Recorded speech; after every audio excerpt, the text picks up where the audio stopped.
नीलोफर, मुझे कैंसर हो गया है।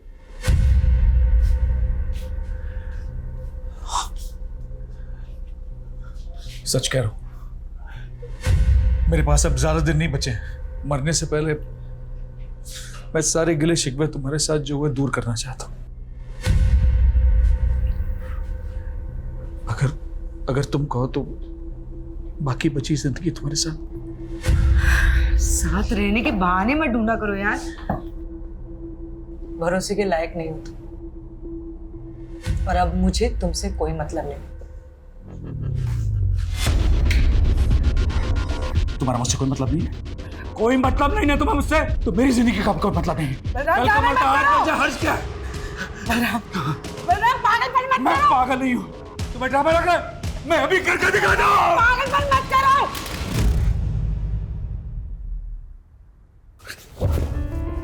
I know you love me.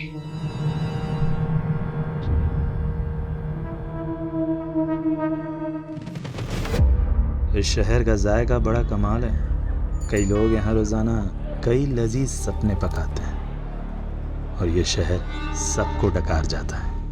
यहाँ फ्री कुछ भी नहीं है। रिश्ते, लिबास, सोच, सामान, जिस्म, जायदाद, सब कुछ महंगा है यहाँ। लेकिन मौत दाल रोटी से भी सस्ती है।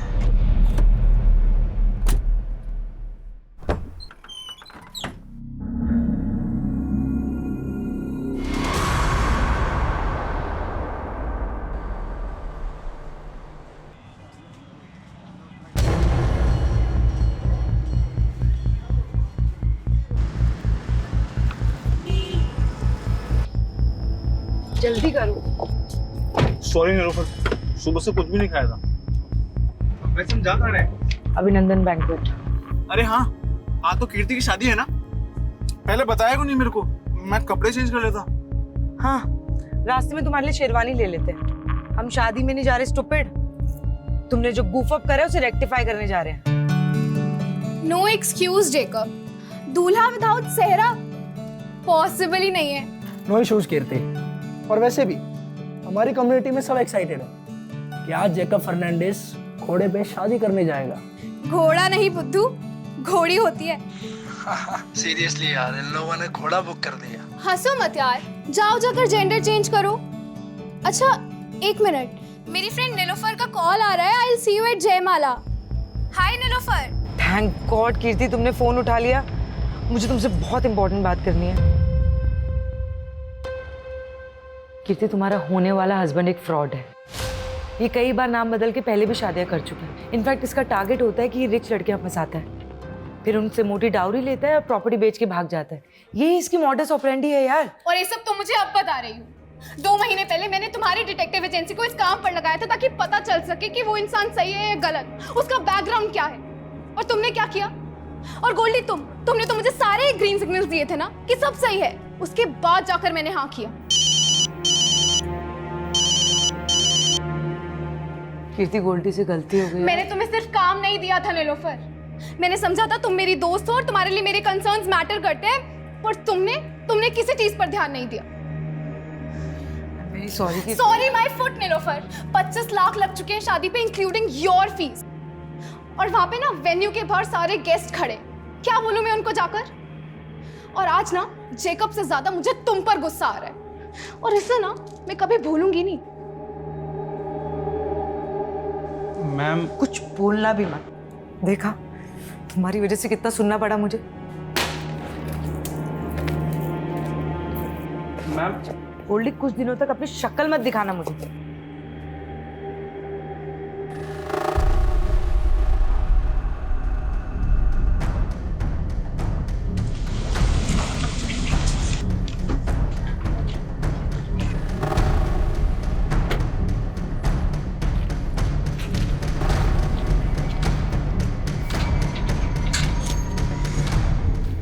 हाय नीलोफर, एक जासूस जालसाजी का शिकार हो गई। मैं तुम्हें स्टॉक कर रहा था और तुम्हारी जैसी जासूस भी मात खा गई। तुम इतने भी स्मार्ट नहीं हो बलराम। आई न्यू इट कि तुम मुझे स्टॉक कर रहे थे। वो क्या है ना, मैं तुम्हारे मुंह नहीं लगना चाहती। अरे मैं तो लगना चाहता हूँ ना। मेरे होंठ तो आज भी तुम्हारे प्यार का अमृत चखने के लिए बेकरार हैं। ये वाहियात बातें ना कहीं और जाके करो। निकलो यहाँ से। ठीक है, मैं जानता हूँ मैं बहुत बदनाम हूँ, लेकिन मैं तुम्हारे नाम, तुम्हारी शोहरत पे मरता हूँ मैं। इसीलिए मैं नहीं चाहता कि दुनिया वाले हमारी मोहब्बत को एक बर्बाद अफसाना समझ लें।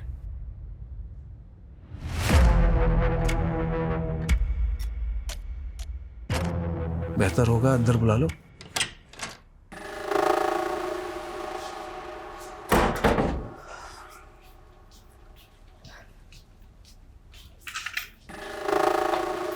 बोलो, क्यों फिर से तंग करने आ गए? तंग तो तुम्हारा दिल है, हाँ? प्यार करने में भी कंजूसी। बिना छुए बात नहीं कर सकते बलराम। और अपनी ये वाहियात शेरो शायरी ना बंद करो, निकलो यहाँ से। जिसकी उम्मीद तुम लेकर आए हो, ऐसा कुछ होने नहीं वाला।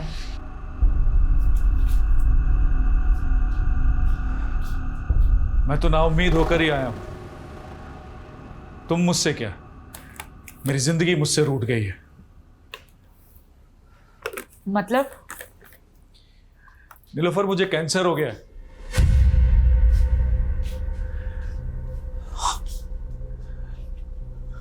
सच कह रहा हूं, मेरे पास अब ज्यादा दिन नहीं बचे हैं। मरने से पहले मैं सारे गिले शिकवे तुम्हारे साथ जो हुए दूर करना चाहता हूं। अगर तुम कहो तो बाकी बची जिंदगी तुम्हारे साथ रहने के बहाने मत ढूंढा करो यार। भरोसे के लायक नहीं हो तुम। और अब मुझे तुमसे कोई मतलब नहीं। तुम्हारा मुझसे कोई मतलब नहीं है? कोई मतलब नहीं है तुम्हें मुझसे? तो मेरी जिंदगी का कोई मतलब नहीं है। कल का मरता आज मुझे हर्ष क्या है? बलराम पागलपन मत मैं पागल नहीं हूँ, तुम्हें ड्रामा लग रहा है? मैं अभी करके दिखाता हूँ। पागलपन मत करो।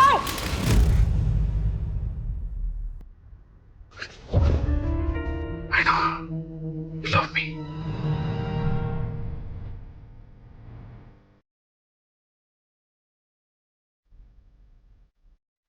देखिए मेरी मोहब्बत, तुम ऐसे ही मुझे अपनी जिंदगी से दूर नहीं कर सकती Nilofar. I know. You love me. Still hate you. सच्ची?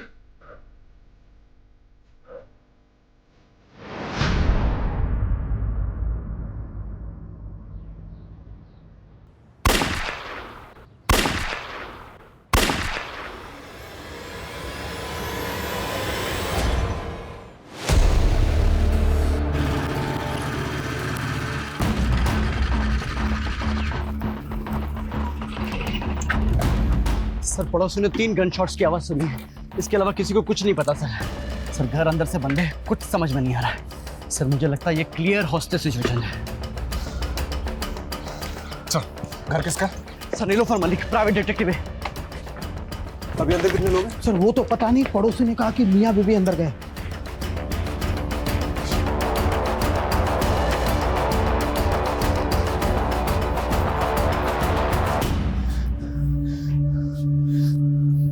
जैकेट का बुलेट प्रूफ? सर, पता नहीं था यहाँ जरूरत पड़ेगी, लेकिन मंगवाई है।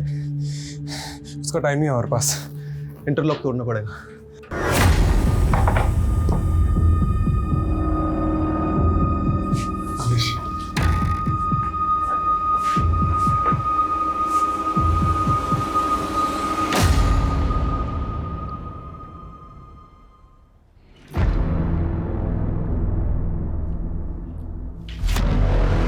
तू न चलाना नहीं तो मारा जाएगा।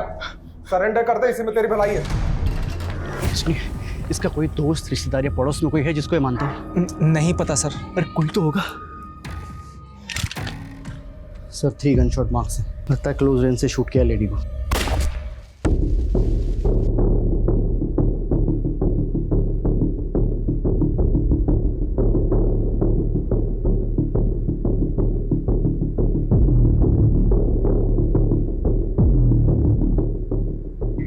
फॉरेंसिक को बुलाओ और उनको बोलो प्रीलिमिनरी रिपोर्ट जल्दी मुझे, और ये डेड बॉडीज को पोस्टमार्टम के लिए भेजो। जी सर।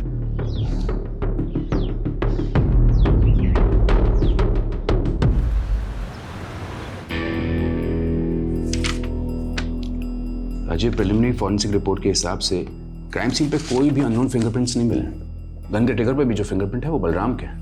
इसका मतलब साफ है कि बलराम ने नीलोफर को शूट किया and then he shot himself.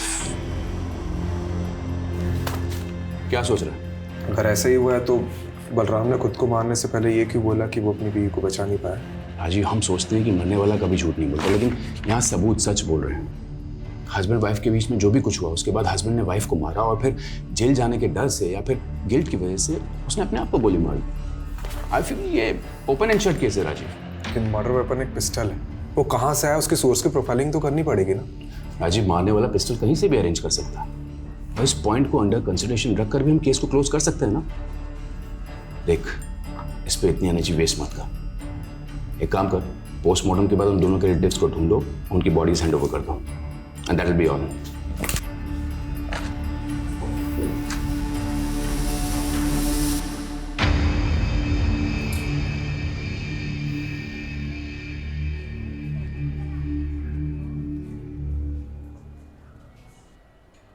Sir, वो नीलोफर के घर में किसी भी तरह की फोर्स एंट्री एग्जिट के साइन नहीं मिले हैं। और सर किसी ने भी ये नीलोफर और बलराम के अलावा किसी तीसरे को नहीं देखा।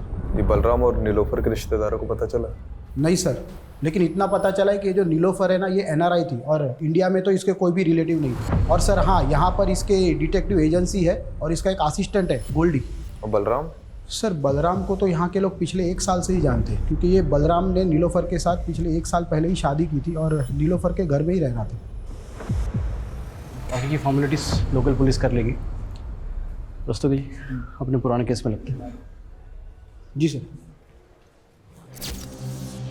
ये बलराम की बातें मेरे दिमाग में अभी तक गूंज रही हैं। हमारे नीलोफर के घर में घुसने के पहले जो कुछ भी हुआ होगा वो बहुत बड़ा सवाल है। हमें नीलोफर और बलराम के बारे में पता करना चाहिए, हो सकता है कुछ जवाब मिल जाए। क्या नाम बताया था असिस्टेंट का? गोल्डी। नीलोफर के साथ कब से काम कर रहा था? सर तकरीबन 5 साल से। हमने सुना है नीलोफर NRI थी। हाँ सर, अमेरिका से। एक्चुअली उन्होंने वहाँ पे एक डिटेक्टिव के साथ काम किया था। अपने पेरेंट्स की डेथ के बाद वो इंडिया आ गई थी और उन्होंने अपनी एजेंसी यहीं खोल ली थी। और ये बलराम, इसके बारे में क्या क्या जानते हैं? सर बलराम सर मस्त किस्म के इंसान थे और वो अपने आप को आज़ाद मुसाफिर कहते थे। तो मुसाफिरों के ठिकाने भी तो होते हैं। कहाँ का रहने वाला था ये? सर हरियाणा में किसी जगह के थे। और काम क्या करता था? सर वो हमारी एजेंसी में काम करते थे। वो बलराम डिटेक्टिव था? सर वैसे तो वो NRPF में थे। एक्चुअली नीलोफर मैम को अपना काम एक्सपेंड करना था और वो उसके लिए एक ऐसा इंसान चाहती थी जो जोखिम उठा सके। अब सर एक्स सर्विसमैन से बेस्ट तो कौन ही होगा, इसीलिए उन्होंने बलराम सर को अपॉइंट किया। लेकिन क्या इंस्ट्रक्शन दिया था तुमको बलराम? जोशी का पीछा करना था ना, और तुम उसी के साथ हाथापाई करके आ गए। अरे पीछे ही कर रहा था मैं जोशी की कार का। उसने अचानक कार में ब्रेक मारी, मेरी बाइक टकरा गई।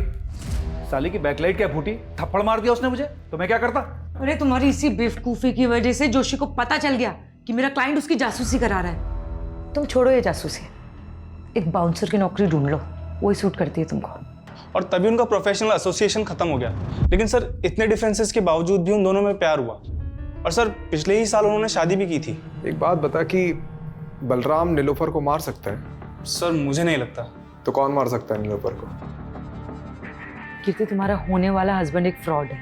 जेकब से ज्यादा मुझे तुम पर गुस्सा आ रहा है और इसे ना मैं कभी भूलूंगी नहीं।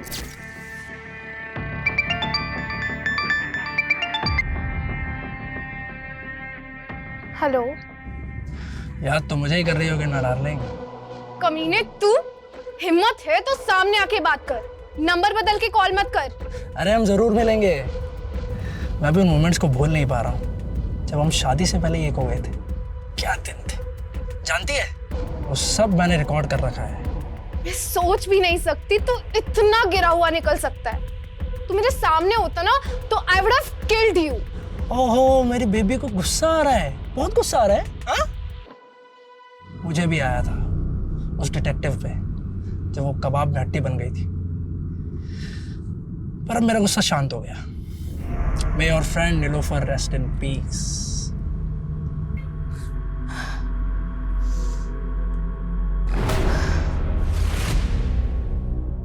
क्या वो डॉक्टर आपने अचानक बुला लिया? जी, ये मार्क देखिए, नीलोफर के ब्लड में पाया गया है और इसी की वजह से नीलोफर शायद कॉन्शियस नहीं रही होगी और उसका रेप किया होगा।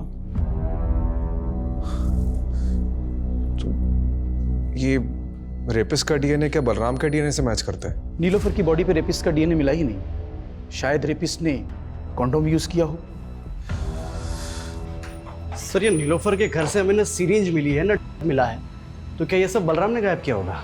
देखो, ये नए डेवलपमेंट के हिसाब से ये थ्योरी बनती है कि बलराम ने पहले अपनी बीवी को देकर बेहोश किया। ये बलराम अपनी बीवी से इतनी नफरत करता होगा क्या? यही बात तो समझ में नहीं आ रही सर। उन दोनों के बीच में प्यार था भी या नहीं? देखा, ये ओपन एंड शट केस कैसे बूम करके बैठा है। चलो इस पॉइंट को कंसिडर करते हैं कि नीलोफर का रेप किसी ने तो किया है, क्योंकि अभी तक ये माना नहीं जा सकता कि बलराम ने ही उसका रेप किया, और ये भी हम नहीं मान सकते कि बलराम ने नीलोफर का मर्डर किया, क्योंकि जो आदमी खुद को मारने के पहले ये बोल रहा था कि अपनी बीवी को नहीं बचा पाया, वो अपनी बीवी को मार कैसे सकता है? चलो 1 मिनट के लिए हम ये मान लेते हैं कि उस घर में उन दोनों के अलावा कोई तीसरा आदमी भी मौजूद था, तो क्यों बलराम ने उस तीसरे आदमी के बारे में हमें कुछ भी नहीं बताया और सुसाइड कर लिया? और अगर उस किलर के एंगल से सोचते भी हैं तो उसने पहले नीलोफर का रेप किया और फिर मर्डर कर दिया, तो फिर आई विटनेस बलराम को जिंदा क्यों छोड़ दिया? इसलिए मैं बलराम को रूल आउट नहीं कर रहा हूँ, लेकिन एक पॉसिबिलिटी तो है कि बलराम के अलावा भी कोई और क्रिमिनल हो सकता है। यू आर राइट राजीव, इसे तो इन्वेस्टिगेट करना ही होगा। You have free hold, go ahead.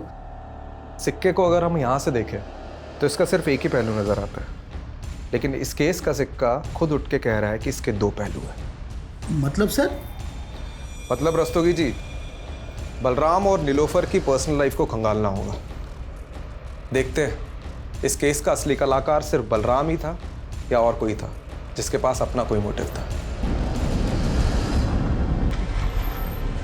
जिंदगी के ये लंबे लंबे सफर इंसान का सफरनामा लिखते हैं। कहीं जिंदा दिल सपने, तो कहीं मौत के अफसाने मिलते हैं।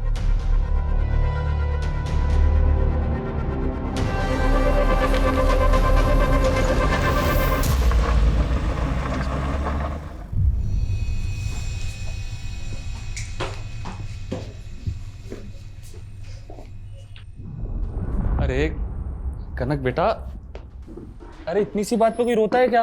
हाँ, रोते नहीं है बेटा। ये देखो मैं तुम्हारे लिए क्या लेके आया। देखो ये गोलू मोलू सा गुड्डा, अब हम दोनों इससे खेलेंगे। ये पसंद नहीं आया? ठीक है, तो मैं तुम्हें दूसरे खिलौने दिला। कनक क्या हुआ बेटा? अरे सरगुन दीदी, आप इंटरव्यू के लिए चली गई, ये बेचारी डर गई। पर जॉब भी तो जरूरी ना हरीश। अरे कहाँ, अब ये जॉब वॉब के चक्कर में पड़ी हुई है दीदी। एक काम करता हूँ, आपका जो घर है बहुत प्राइम लोकेशन पे, इसको गिरवा के 4 माले बनवा देता हूँ और आराम से बैठ के किराया खाना और मेरी लागत चुका दे रहना। पर हरीश इसमें तो लाखों रुपए लगेंगे, इतना पैसा मैं कहाँ से चुकाऊंगी? उसकी टेंशन आप मत लो।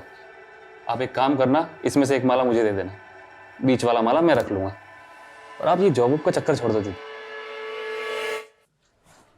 सर, नीलोफर की कार पे फास्टैग लगा हुआ था। मैंने उसकी ट्रांजैक्शन डिटेल्स निकलवाई तो एक इंटरेस्टिंग बात सामने आई है। मर्डर वाले दिन नीलोफर ने सुबह 7 बजे ग्रेटर नोएडा टोल नाका क्रॉस किया था। सर, उस दिन यूपी से दिल्ली आई थी। यूपी में कहाँ गई थी वो? सर, इसका जवाब तो गोल्डी के पास भी नहीं है, लेकिन हमने नीलोफर का फ़ोन अनलॉक करवाया तो कॉल हिस्ट्री के मुताबिक मर्डर वाले दिन नीलोफर की बात किसी कीर्ति सागर से हुई थी। तो ये कीर्ति सागर से मिलो, और क्राइम सीन पे नीलोफर के फ़ोन के अलावा लैपटॉप भी था ना, तो उसे भी तो देखो। मैं तब तक NRPF जाकर बलराम के बारे में पता करता हूँ, और तुम लोग नीलोफर और बलराम इससे जुड़े एक एक इंसान की प्रोफाइलिंग करो। बलराम सर ही 2009 तक NRPF में ही काम कर रहा था, फिर उसे बर्खास्त कर दिया गया। क्यों? उस पर अटेम्प्ट टू मर्डर का चार्ज लगा था। Attempt to murder? जी, 7 साल की कैद भी हुई थी उसे।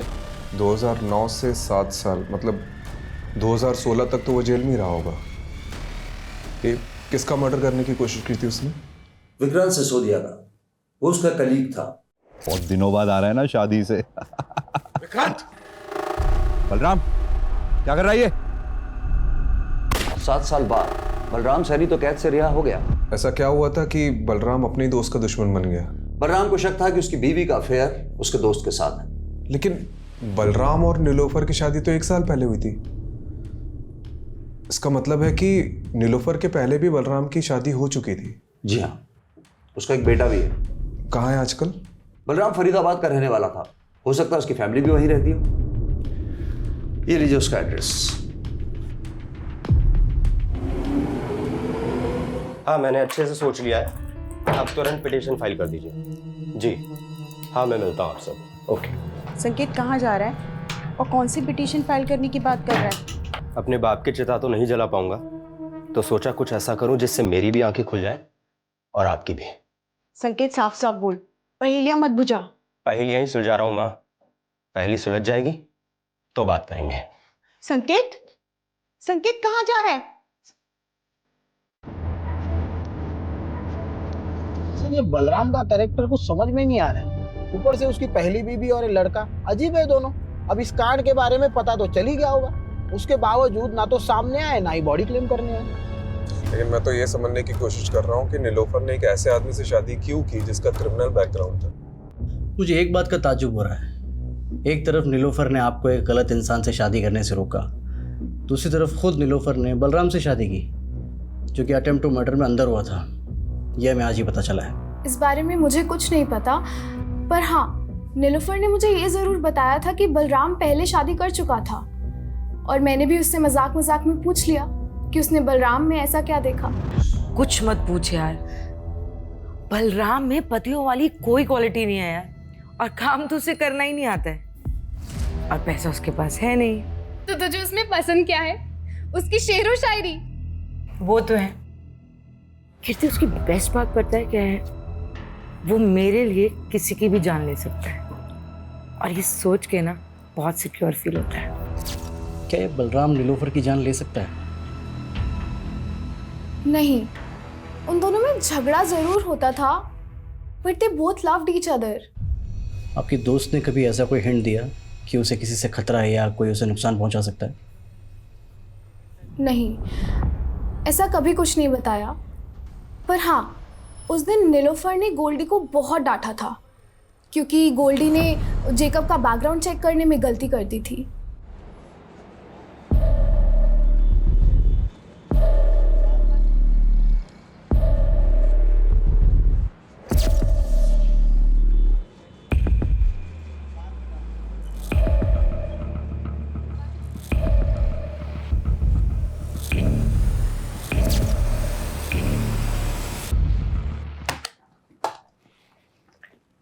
देखो संकेत, मैंने तुम्हारी ये पिटीशन तो फाइल कर दी है कि तुम्हें बलराम सैनी के साथ अपना डीएनए मैच कराने का मौका दिया जाए, पर तुम ये सब करना क्यों चाहते हो? क्योंकि उन्हें लगता था कि मेरी माँ ने उन्हें धोखा ही नहीं दिया, बल्कि मैं भी उनका बेटा नहीं। पर तुम ये सब करके अपने लिए गड्ढा खोद रहे हो। मेरा मतलब है जानबूझकर पुलिस की नज़र में सस्पेक्ट बन रहे हो। ये तो कभी प्रूफ नहीं होगा कि मैंने कोई क्राइम किया था, लेकिन डीएनए टेस्ट कराने का मेरे पास ही आखिरी मौका है। मैं चाहता हूं दुनिया को पता चले मेरा बाप सही था या मेरी माँ।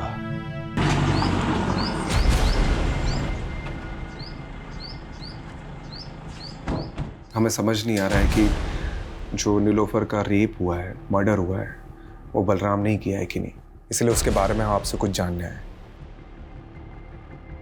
देखिए, हमें पता चला है कि आपके लिए बलराम ने किसी की जान लेने की कोशिश की थी, और उसकी वजह ये थी कि आपका किसी के साथ। मेरा किसी के साथ कुछ नहीं था, उल्टा वो बलराम ही गुस्से वाला था। उसको जब भी गुस्सा आता वो मुझ पर हाथ उठाता था। इतना सब होने के बाद भी जब वो जेल से वापस आया, मैंने सब कुछ ठीक करने की कोशिश की, लेकिन वो मुझे कभी समझ ही नहीं पाया।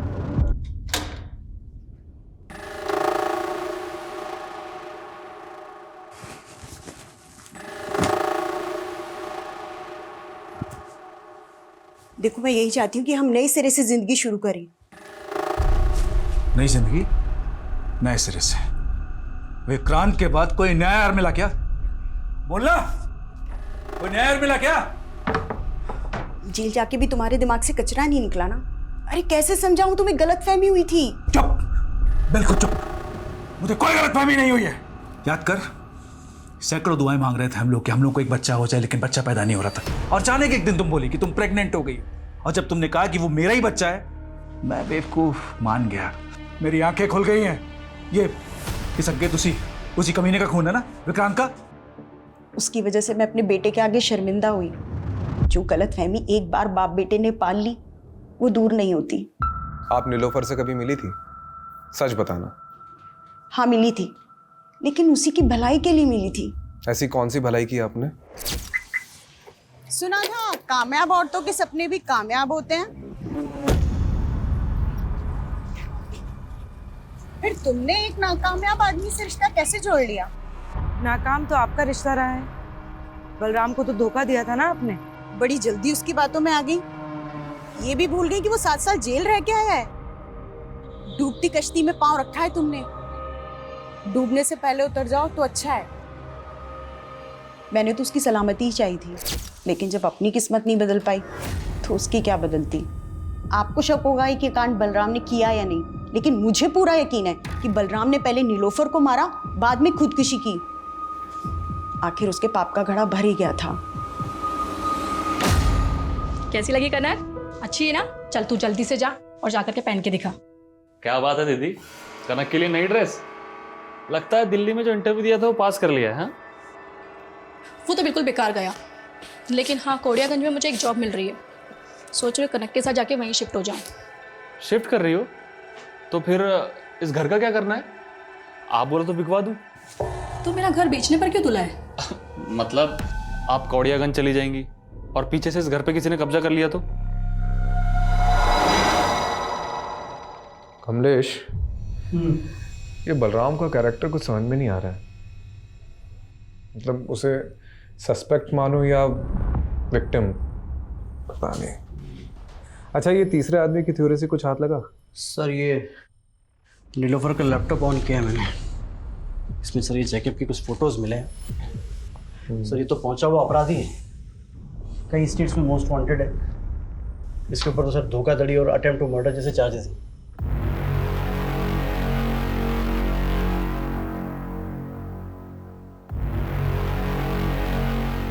ये नीलोफर ने इसी का भांडा फोड़ा था ना? कहीं इसने तो कांड नहीं किया?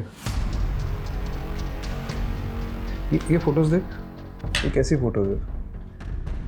एक मिनट। ये फोटो पे तो यूपी लिखा हुआ है। मतलब ये फोटो यूपी में किसी एरिया की है, और मर्डर वाले दिन नीलोफर यूपी से दिल्ली आ रही थी। उसकी फास्टैग की ट्रांजैक्शन डिटेल्स के हिसाब से वो यूपी काफ़ी आ जा रही थी, लेकिन अभी तक ये पता नहीं चला है कि यूपी में जा कहाँ रही थी। ठीक है, इसे गोल्डी को दिखाते हैं, हो सकता है वो किसी केस में काम कर रही हो। और नीलोफर के पुराने केसेस भी चेक करो। ठीक है।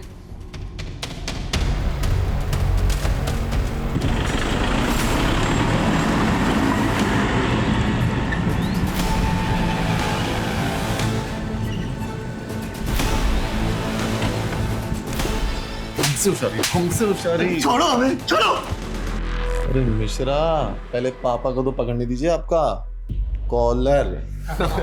अरे तुम्हारे बाप की उम्र का है मिश्रा, क्या पकड़ो पकड़ो लगा रखा है। विजेंदर, ये तुम ठीक नहीं कर रहे हो। तुम्हें और तुम्हारे बेटे को हम किडनैपिंग के चार्ज में अंदर करवा देंगे। सिर्फ किडनैपिंग? अरे मर्डर भी हो सकता है तुम्हारा। और अगर बचना चाहता है ना तो ये बता, इस बार के रोड कॉन्ट्रैक्ट का टेंडर तुझे मिला कैसे? हमारे टेंडर में जो भाव हमने भरा उससे ठीक 1 रुपया कम तेरे टेंडर का भाव। हमारे टेंडर का भाव तुझे बताया किसने? इत्तेफाक से। इत्तेफाक है गोबर में। तू एक बात ध्यान से सुन ले, तो खुद अथॉरिटी में जाएगा और उन्हें कहेगा कि इस बार का टेंडर मुझे नहीं करना, फिर टेंडर अपने आप हमें मिल जाएगा। तुम हमें धमकी दे रहे हो? धमकी नहीं, पुचकार रहे। कोड़ियागंज की सबसे बड़ी मछली विजेंद्र अवस्थी।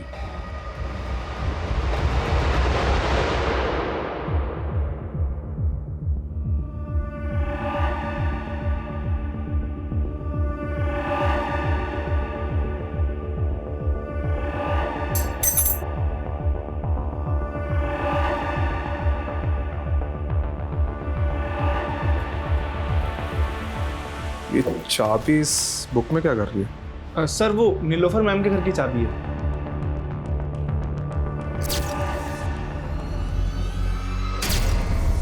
ये नीलोफर के मर्डर के दिन उसने तुझे बहुत डांटा था ना, क्योंकि जेकब का बैकग्राउंड चेक करने में तूने गलती कर दी थी। ये हमें कीर्ति ने बताया।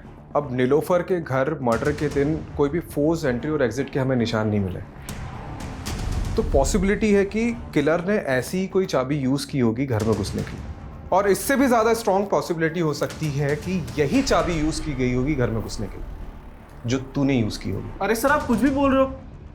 अगर मैंने ही कुछ किया होता तो मैं चाबी गायब ना कर देता। और सर इससे पहले आप इस चाबी को इन्वेस्टिगेट करें और ये पता लगाए कि मैंने ही चाबी बनवाई थी, तो मैं क्लियर कर देता हूँ। चाबी तूने बनवाई थी? गोल्डी, मेरे घर की चाबी खो गई है, किसी चाबी वाले को लेके पहुंचो ना जल्दी। और सर इसीलिए नीलोफर मैम ने 2 चाबियां बनवाई थी और एक चाबी वहाँ इमरजेंसी के लिए रखी थी। और सर रही बात कीर्ति के केस की, तो मैं नीलोफर मैम से इस बारे में माफ़ी मांग चुका था। अब सर इसके लिए मैं उनका मर्डर थोड़ी कर दूंगा। अच्छा एक बात बता, हमें पता चला है कि नीलोफर का उत्तर प्रदेश आना जाना लगा रहता था, तो वहाँ किसी केस पे काम कर रही थी? Sir 1 minute. सर ये चेक नीलोफर मैम ने मुझे बैंक में डिपॉजिट करने के लिए दिया था। यूपी की बिजनौर ब्रांच का है सर ये चेक। हरीश चौधरी।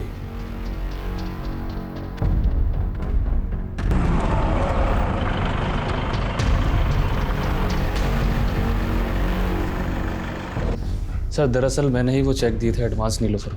किस चीज़ का एडवांस चेक? सर मेरी कजिन सिस्टर है सरगुन, 2 महीने से मिसिंग है। उन्हीं को ढूंढने के लिए मैंने नीलोफर को हायर किया था। मैंने बिजनौर थाने में भी दीदी का मिसिंग केस फाइल किया था, लेकिन पुलिस कुछ कर ही नहीं रही है। हरीश तुम बिल्कुल परेशान मत हो, सरगुन को ढूंढने में मैं तुम्हारी पूरी मदद करूंगी। वो करती क्या थी? वो जॉब ढूंढ रही थी और इसी सिलसिले में वो दिल्ली के किसी मॉल में एक आदमी से मिली थी। वो कोई मामूली आदमी नहीं है हरीश, वो कोड़ियागंज के सबसे रईस आदमी का बेटा है। वो सोशल वर्कर भी है और साथ ही उसकी बहुत सारी कंपनीज भी है। उसी ने मुझे मिलने के लिए कोड़ियागंज बुलाया था। कोड़ियागंज? माँ मैं भी आपके साथ चलूंगी। अरे बेटा पहले मैं तो जाकर नौकरी पक्की कराऊं, उसके बाद तुझे भी ले चलूंगी। लेकिन उस दिन के बाद से दीदी कभी लौटी नहीं सर। ये नीलोफर ने सरगुन के बारे में कोई अपडेट दी थी? सर वो बता रही थी कि कोड़ियागंज का कोई सबसे रईस आदमी है, विजेंद्र अवस्थी करके, और उसके बेटे का नाम अमरीश है। तो उन दोनों की फ़ोटो उसने मुझे दिखाई थी। फ़ोटो है अभी? हाँ सर, ये देखिए सर। सर वो बता रही थी कि इन दोनों पर उसको शक है, और इससे पहले ही नीलोफर कुछ बता पाती, हमने सुना कि नीलोफर और उनके पति की मौत हो गई। कोड़ियागंज जाकर तुमने इनसे बात करी अपनी बहन के बारे में? मुझे जैसा छोटा आदमी इतने बड़े आदमी से कैसे बात कर सकता है?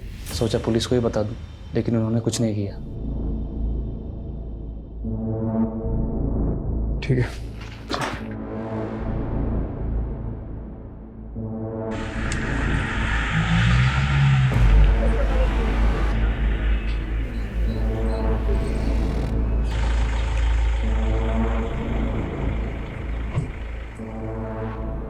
अरे कौन डिटेक्टिव? हम किसी डिटेक्टिव को नहीं जानते। डिटेक्टिव नीलोफर, 16 तारीख को दिल्ली में उसका रेप हुआ, उसके बाद उसका मर्डर हुआ, और वह सरगुन को ढूंढते ढूंढते यहाँ पे आई थी। हो सकता है आपसे भी मिली। अरे हमने आपको कहा ना कि हम किसी डिटेक्टिव को नहीं जानते। और सरगुन, आपका बेटा तो पक्का उसे जानता होगा, क्योंकि आपके बेटे ने ही जॉब का झांसा देकर उसे यहाँ बुलाया था। आपके पास कोई सबूत है कि हमारे बेटे ने उसे यहाँ बुलाया या कोई जॉब का झांसा दिया? पिछले 2 महीने से दुबई में है वो। आपको कोई कहानियां बता रहा है हमें बदनाम करने के लिए। देखिए अवस्थी जी, बस रहने दीजिए, जा सकते हैं आप लोग यहाँ से। ये पता करो कि अवस्थी का बेटा सच में दुबई गया था कि नहीं। ठीक है यार, ये केस तो पहले ही बनता जा रहा है। अभी तक हमने बलराम को क्लीन चिट नहीं दी है, और अब तीसरे आदमी के थ्योरी के हिसाब से और सस्पेक्ट सामने उभर कर आ रहे हैं। जैकब, रंजना और ये विजेंद्र अवस्थी, बाप बेटे। पता नहीं और कितने सस्पेक्ट सामने उभर कर आएंगे।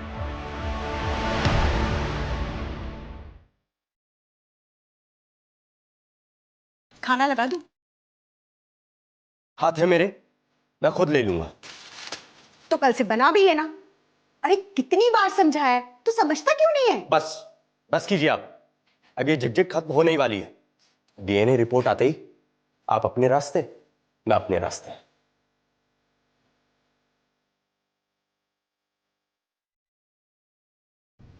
ये विजेंद्र अवस्थी बिजनौर के एसपी का दोस्त है, जहां सरगुन का मिसिंग केस फाइल हुआ था, और उसका बेटा अमरीश अवस्थी। इसका दुबई जाना उसी दौरान हुआ था जब सरगुन गायब हुई थी। तो सरगुन को गायब करने में इन लोगों का हाथ है, और नीलोफर इन्हें इन्वेस्टिगेट कर रही थी। हो सकता है उसके साथ भी कुछ ऐसे ही हुआ। सर जब नीलोफर को इन लोगों ने मार डाला है, तो सरगुन पिछले 3 महीने से कहाँ गायब हुई है? गायब ही है कि उसको भी। अच्छा, जब सरगुन गायब हुई उस दौरान जितनी भी अनआइडेंटिफाइड बॉडीज मिली उसका डेटा चेक कर।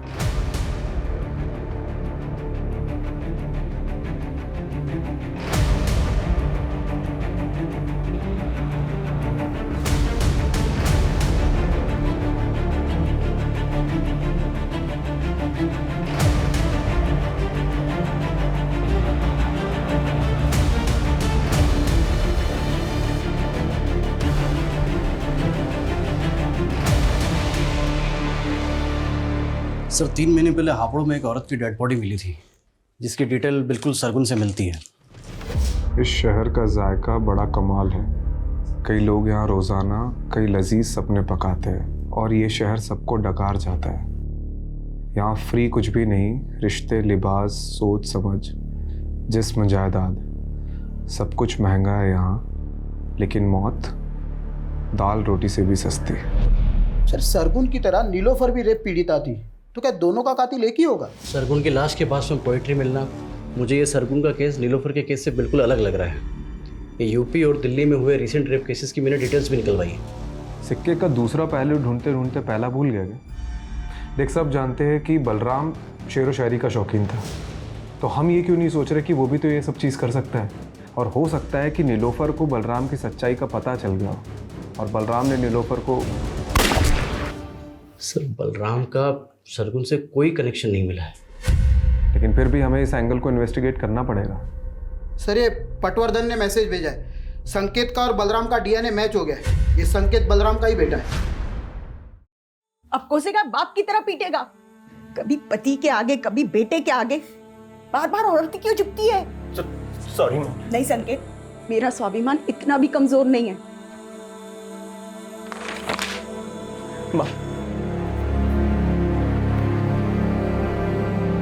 सर मैं रेप केसेस के बारे में ही पता कर रहा था तो पोएट्री से जुड़ा एक और केस सामने आया है।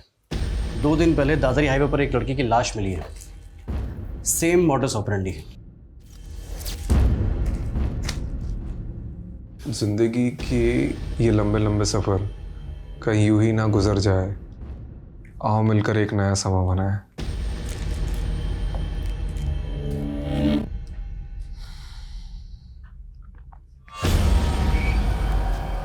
कहीं हम किसी सीरियल किलर से तो डील नहीं कर रहे। लेकिन सर नीलोफर का केस अब भी इन दोनों केस से अलग लग रहा है।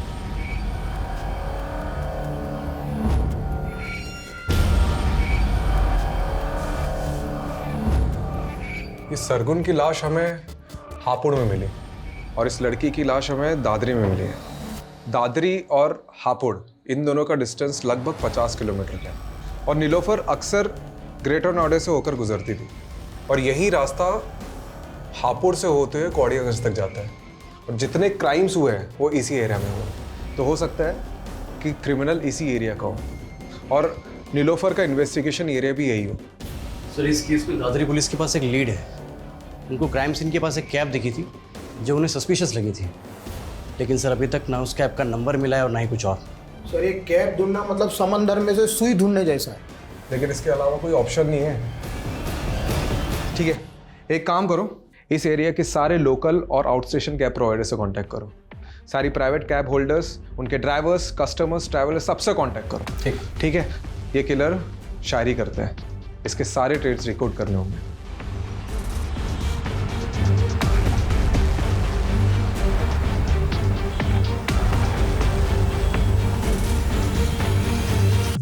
सर 300 से ज़्यादा travel agents, cab service providers और सोलो कैब ड्राइवर से पूछताछ करी। कुल मिला के 700 लोगों से हमने पूछताछ करी सर, और टोटल 27 लोगों को हमने जीरो डाउन किया है जो मर्डर के वक्त दादरी वाले क्राइम सीन एरिया के आसपास थे। इन सबको बुलाओ।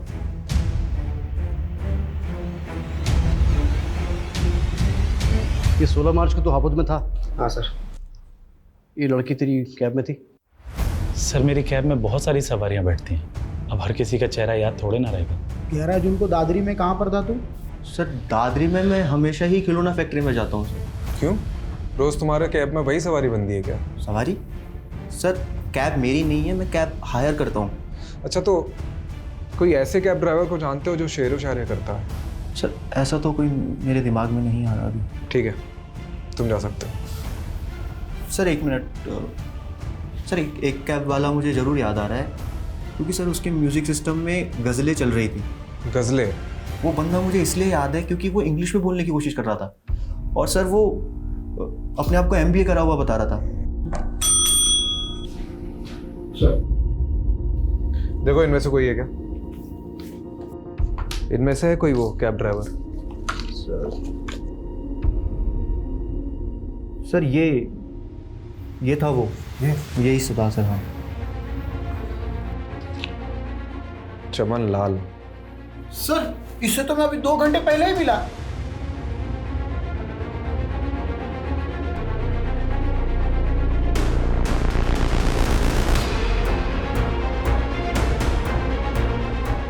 सर वो रही।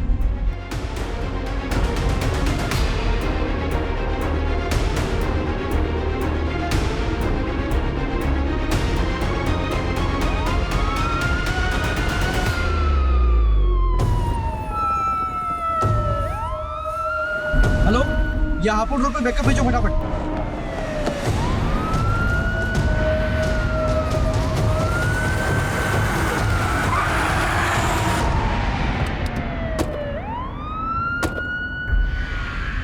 सर दुनिया ने मेरी कदर नहीं की।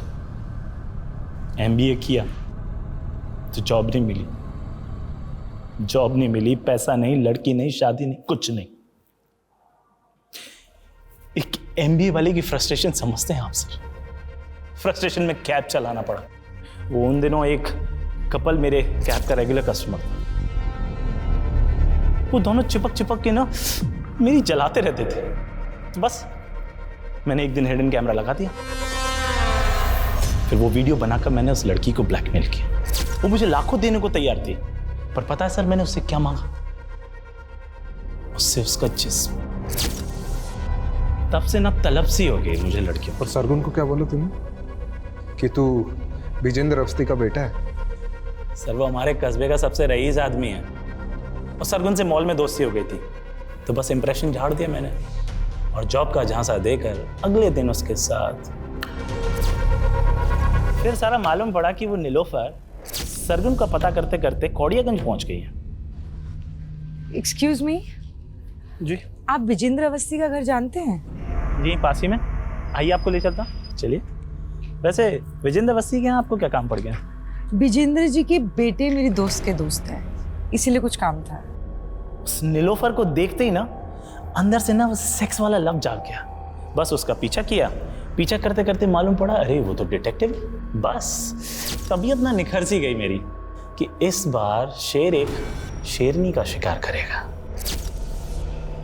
फिर एक दिन कैफे में बैठी थी तो उसकी टेबल पे चाबी रखी थी, बस मैंने चाबी उठा ली। वो अकेली रहती थी तो सोचा शेरनी का शिकार उसकी गुफा में होगा, और एक दिन उसकी एब्सेंस में मैं घुस गया अंदर, लेकिन वो तो अपने पति के साथ आ गई।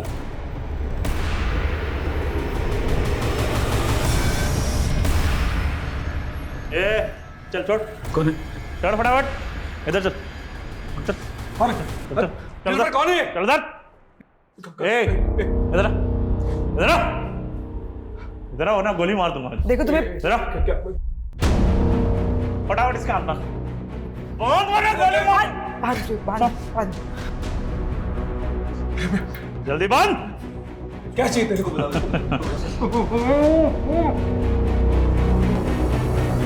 उस फटीचर आशिक का हाल देख के ना तरस आ गया सर।